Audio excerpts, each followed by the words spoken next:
Good day po, kumusta? In this video, isi-share ko sa iyo kung paano gumawa ng karaoke song lyrics gamit ang cellphone. At ang gagamitin nating app ay ang KineMaster app. By the way, this is not a promotional video, no? Okay, fast forward tayo. Sa home, since meron na ako nito, click natin yung create. Then, project name.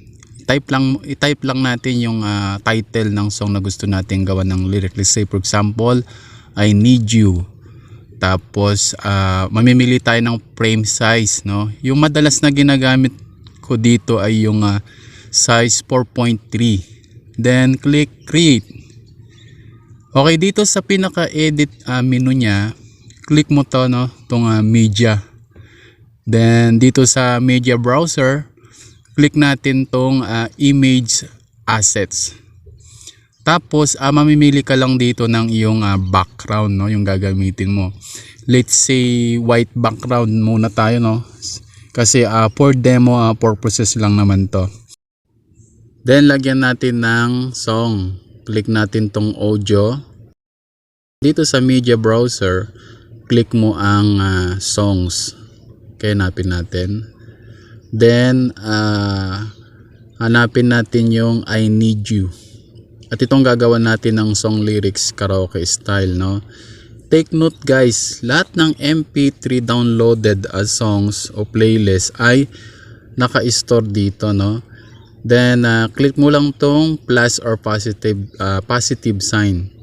Then press mo siya para ma-adjust yung kanyang volume, no? Then click mo to dito, then click mo to. Okay, play nga natin. We used to laugh, we used to cry. Now, lagyan na natin ng lyrics. Press mo itong layer. Then type natin ang first stanza ng song ay we used to laugh. Or copy paste kay Google para mapabilis, no? Click OK. Tapos change color natin into black para makita natin, no? So click mo tong color, press black, then check. Tapos adjust natin ng konti. Tapos dito sa upper left side nya, no, click natin tong 4 dots. Tapos click natin duplicate. Then color ng duplicate, let's say yellow. Tapos click natin to in animation. Tapos hanapin natin ang wipe right, no? Yun, para yung duplicate niya ay papunta sa kanan. Tapos try natin to size 2. Depende kasi to guys sa bilis ng kanta, no, o bagal ng kanta. So maraming sizes yan. Ikaw na yung bahalang magtimpla. Okay, try nga natin. Press natin play. We used to laugh, we used to cry. Okay naman siya, no?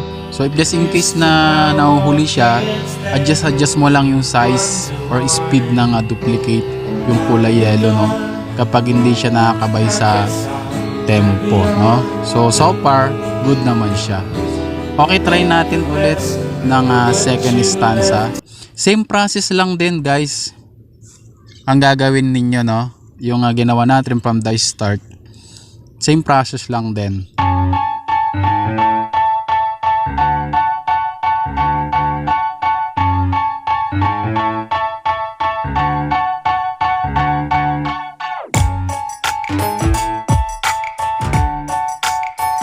Okay, play nga natin ulit.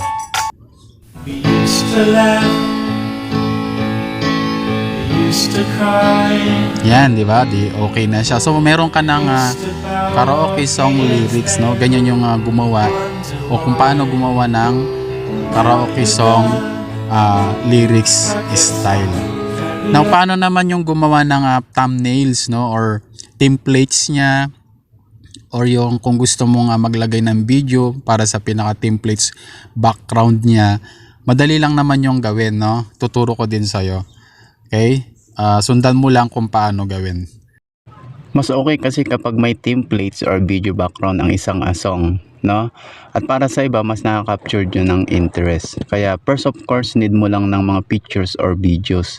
At ang tip ko, pwede kang mag-download sa pixel.com ng free to use, no copyright photos or videos.